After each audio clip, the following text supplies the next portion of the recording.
যারা নিহত হয়েছেন তাদের মধ্যে শতকরা ৬২ বার নুন আনতে পান্তা ফুরায়।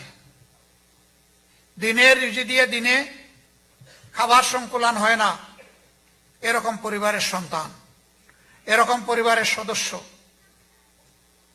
আমরা ঘুরে ঘুরে প্রত্যেকটি শহীদ পরিবারে যাওয়ার চেষ্টা করেছি, তাদের মূল্যবান জীবনীকে ইতিহাসের সোনার পাতায় তুলে আনার চেষ্টা করেছি।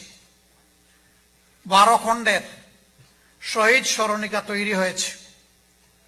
আমরা আশা করেছিলাম সরকার এটা করবে, আশা করেছিলাম সিভিল সোসাইটির অনেকে আছে তারা করবেন।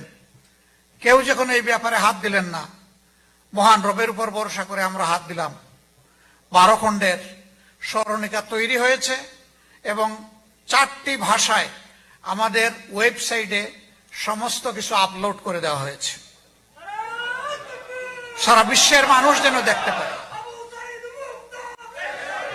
এরপরে আমরা চিন্তা করলাম, এই যে ৬২ ভাগ একান্ত কর্মজীবী সম্প্রদায়ের মানুষ, তারা যে দুনিয়া থেকে চলে গেল, পরিবারের যে আশার আলো নিভে গেল, এখন এই পরিবারের সামনে যেতে হবে, পাশে দাঁড়াতে হবে, ক্ষেত্র বিষয়ী পরিবারগুলোর দায়িত্ব আল্লাহর উপর ভরসা করে নিতে হবে।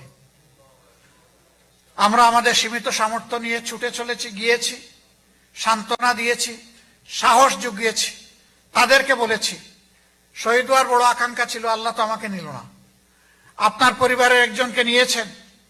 গোটা জাতি যুগ যুগ ধরে তাদেরকে তাদের কলিজা এবং হৃদয়ের চাদরে ডেকে রাখবে ইনশাআল্লাহ।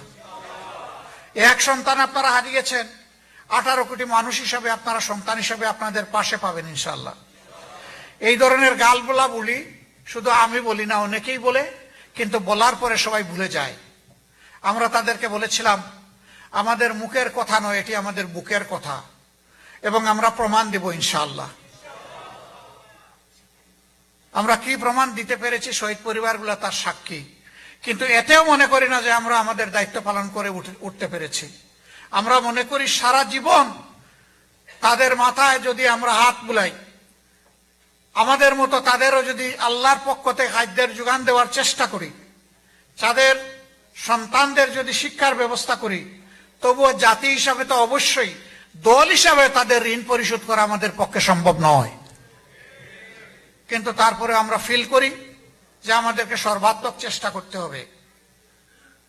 এই ভয়াবহ ঘটনায় অনেকের শরীর ছিন্নভিন্ন হয়ে গেছে, আবার অনেকে আহত অবস্থায় জিতা ট্রাকের উপরে তুলে তার উপর পেট্রোল ধরে আগুন ধরিয়ে শেষ করে দেওয়া হয়েছে। আবার কাউকে এপিসি গাড়ি থেকে জীবন্ত অবস্থায় তাদেরই গাড়ির চাকার নিচে ফেলে দেওয়া হয়েছে। এইভাবে মানবতার বিরুদ্ধে জঘন্য অপরাধ সংগঠন করা হয়েছে, তাও হাজার হাজার ক্যামেরার চোখের সামনে, স্পষ্ট দিবালোকে মানুষের সামনে এই ঘটনা ঘটেছে। এই জঘন্য ঘটনা যারা ঘটিয়েছেন তারা কোন প্রজাতির মানুষ আল্লাহ তাআলা ভালো জানেন। আদৌ তাদের মধ্যে কোনো মানবিক অনুভূতি ছিল কিনা তাও আল্লাহ ভালো জানেন। একজন বলেছেন আওয়ামী লীগ প্রজাতি। সম্মানিত সুধী মণ্ডলী, আমরা চেষ্টা করেছি যারা আহত পঙ্গু তাদের পাশে দাঁড়ানোর, কিন্তু এই সংখ্যাটা এত বেশি, একটা দলের জন্য বড় কিছু করা বড়ই কঠিন। কিন্তু আমরা তাদেরকে ছেড়ে দিইনি। যেখানেই যার পক্ষ থেকে অনুরোধ এসেছে, সম্ভাব্য সর্বোচ্চ মুষ্টিবদ্ধ হাত নিয়ে তাদের কাছে চলে যাওয়ার চেষ্টা করেছি। এটা কিভাবে সম্ভব হয়েছে? এটা সম্ভব হয়েছে আল্লাহ তাআলার খাস রহমতের কারণে। এটা সম্ভব হয়েছে আপনাদের হৃদয় ভরা দোয়া এবং ভালোবাসার কারণে।